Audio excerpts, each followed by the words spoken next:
Udah kita selesaikan semua. Oh, yang itu. Yang dirugikan kan, yang menjadi kita korban langsung. udah. Kita kemarin udah langsung waktu kejadian itu, Sehan juga udah langsung ke situ, Dede juga asistennya Umi udah langsung ke situ, udah langsung pertama-tama tentunya menyatakan minta maaf dan bertanggung jawab. Itu aja dulu. Kemudian setelah itu baru Sehan datang lagi ke situ, ya tentunya panggil RT segala macam, udah diselesaikan secara baik.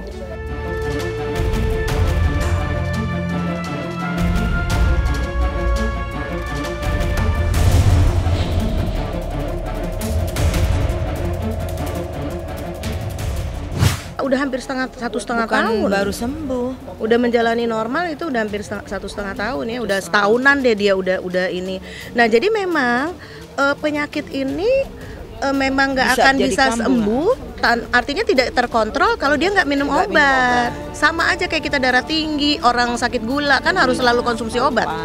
Gitu. Nah dia juga seperti itu, makanya dilema banget, maksudnya masalah banget buat kita kalau sampai dia tuh nggak mau minum obat. Dia mulai dasarnya kalau ditanya kenapa, jadi kalau ada bilang kurang kasih sayang, itu omongan jahat deh gitu kan. Mau ngomong apa selama mulutnya masih kuat mau bicara, sampai robek lagi segini, please silakan aja. Tapi kan gitu. Sebagai manusia yang baik, jangan lupa bahwa apa yang kamu sampaikan, apa yang kamu bicarakan, bahwa kamu akan dimintakan pertanggungjawaban. Nah itu.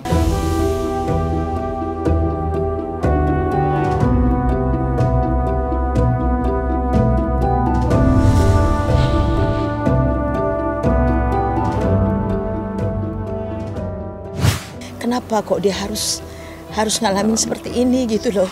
Itu yang kadang-kadang saya sedih banget gitu loh.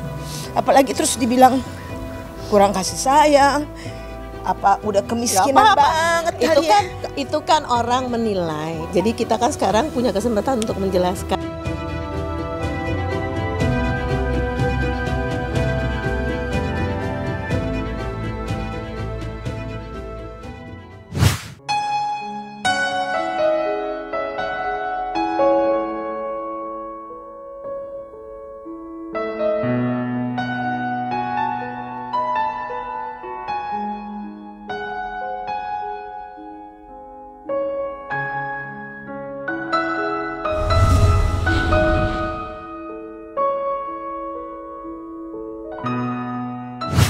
Bang.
Cicipin aja kali bener.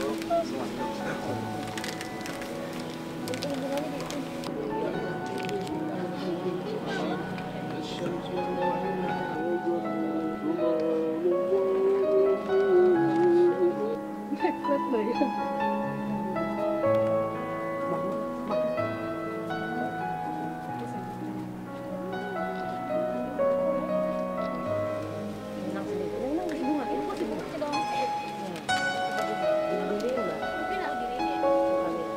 Cicipin aja kali bener.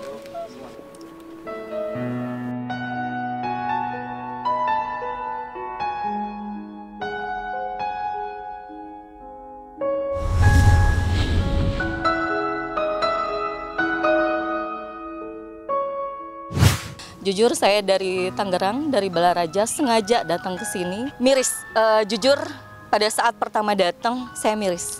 Karena saya bisa melihat orang yang tidak kalian lihat itu, kalian nggak akan lihat, saya lihat. Mereka bersedih gitu. Bersedihnya karena memang ini dijadikan ajang seperti itu. Ya kalau menurut saya itu hal yang wajar ya. Ini kan semacam dokumentasi ya. Ya kalau dulu mungkin orang membawa kamera. Nah sekarang ada HP, kenapa tidak? Ya bukan untuk hal yang bersifat riak, tidak. Ya ini orang merasa bahagia, merasa bangga bahwa dia bisa berziarah ke tempat tokoh-tokoh nasional ya, itu harus kita hargai ya. Kembali pada diri masing-masing ya. Kalau menurut saya sih selagi emang bisa menjaga, ya nggak ada masalah. Mungkin manusia ya namanya itu mau mengabadikan gitu ya, karena emang ya yang juga kan mungkin yang Habibie juga dibilang orang yang sangat baik ya. Kalau menurut saya pribadi ya kurang pantas lah, karena kan bahannya tempat ini kan tempat duka ya. Harusnya itu kita kalau kesini kita untuk mengingat gitu loh, bahwa suatu saat nanti itu kita juga bakalan mati kan.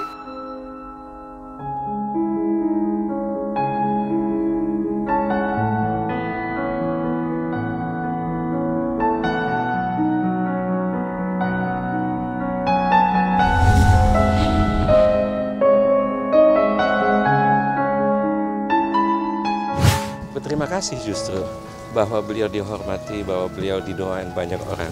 Makin banyak orang berdoa makin bagus lah. Yang penting kan rohnya yang kita harus doakan untuk supaya beliau diampuni dosa-dosanya. Bahwasanya buat kami tidak bermasalah selama itu tidak merusak atau ada efek vandalisme, maksudnya ya misalnya coret-coret atau apa gitu, buat yang sesuatu yang tidak pantas gitu ya di depan itu, misalnya selfie. Tapi saya kira itu harus akhirnya juga nggak bisa kita pantau ya. Jadi tanggung jawab kita bukan kepada kita tapi kepada Allah Subhanahu wa Ta'ala.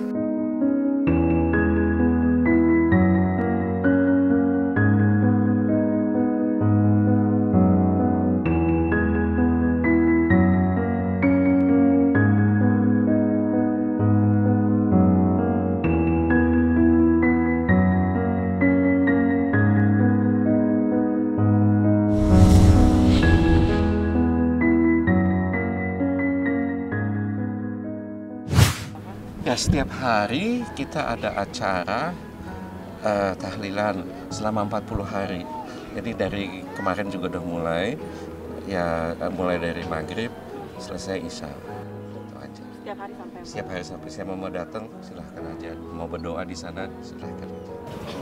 Kita hanya bisa doa kepada Allah untuk mengampuni, karena semua kita manusia tidak pernah luput dari kesalahan. Yang pasti kalau kita tangis itu akan memberatkan.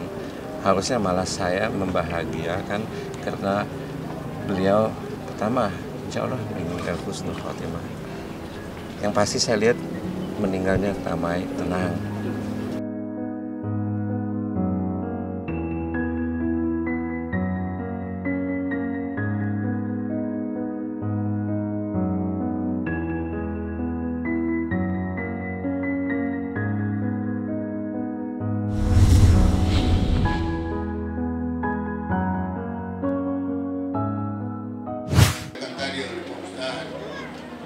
Disoraki saya dari sedikit rumah. Terima kasih. Wassalamualaikum warahmatullahi wabarakatuh. Ya, semua mendoakan, hampir 1.000 orang hadir. Tuan rumah menyediakan besek 1.000 habis. Di situ kita banyak yang datang, kemarin lebih banyak. Mudah-mudahan semua doa yang dipanjatkan oleh yang hadir hari ini diterima Allah Subhanahu wa Ta'ala. Ini acara dari putra dan cucunya yang berniat untuk tahlilan selama 40 hari.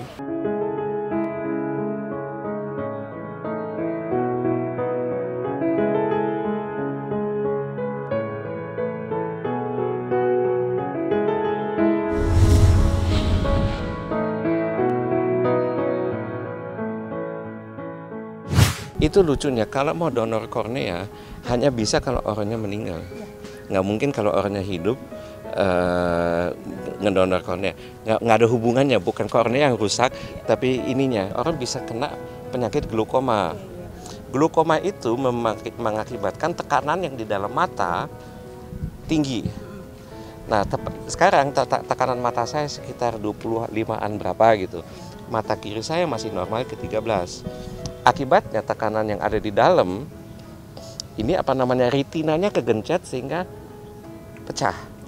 Ini saya buka mata ya supaya kalian lihat. Mata saya tidak coklat, tidak abu-abu, tidak apa-apa. Kelihatan coklat kan? Ya kan? Cuman kalau disinari saya nggak lihat cahayanya. Dengan sekarang saya begini, saya lihatnya burem. Jeleknya karena saya nggak bisa lihat 3 dimensi, ya saya nggak tahu jarak. Tapi dengan begini ya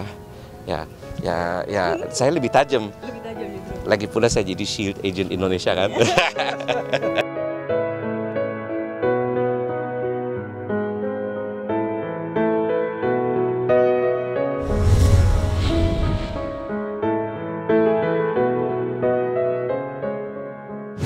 Ya tidak benar. Ya, jadi beliau wafat langsung dibawa ke kamar mayat, disucikan, dimandikan, di kain kafani, dan saya lihat tidak ada tindakan dari dokter untuk mengambil kornea matanya.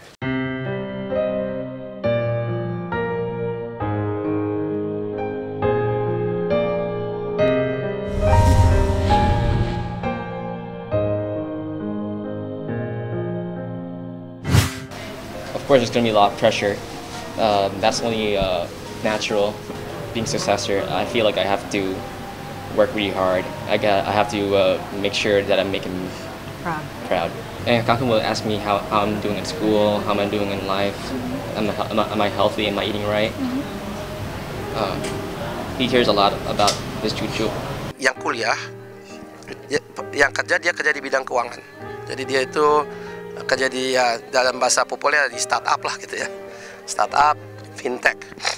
Kalau yang kuliah ada satu yang ambil ilmu komputer di London, yang kedua ambil kebetulan yang sama seperti Eyang atau bapak saya dan saya, yaitu adalah insinyur konstruksi pesawat terbang. Jadi itu mungkin lebih sesuai dengan apa yang disebut oleh Mas soal melanjutkannya, biarpun tentu kalau komputer juga diperlu di mana-mana gitu ya. Jadi di pesawat pun ada komputer. Jadi itu juga sebetulnya sesuai, biarpun mungkin tidak langsung kelihatan. Nah yang ketiga, dia kuliah di Indonesia, dia ambil hukum. Jadi ada yang keuangan, satu yang ilmu komputer, satu ilmu konstruksi pesawat terbang, engineering. Yang keempat adalah hukum.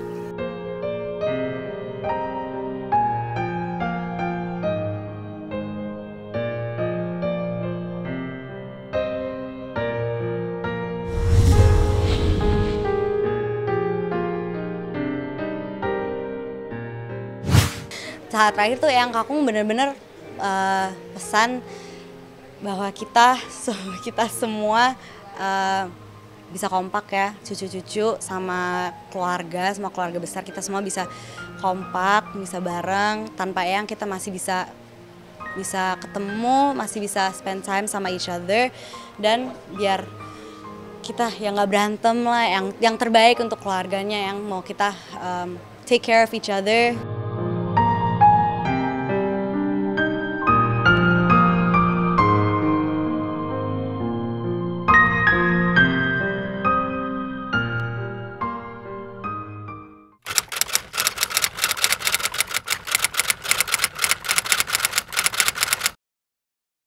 Jadi jangan lupa untuk subscribe Cumi Cumi. Ditekan ya tombol lonceng merahnya.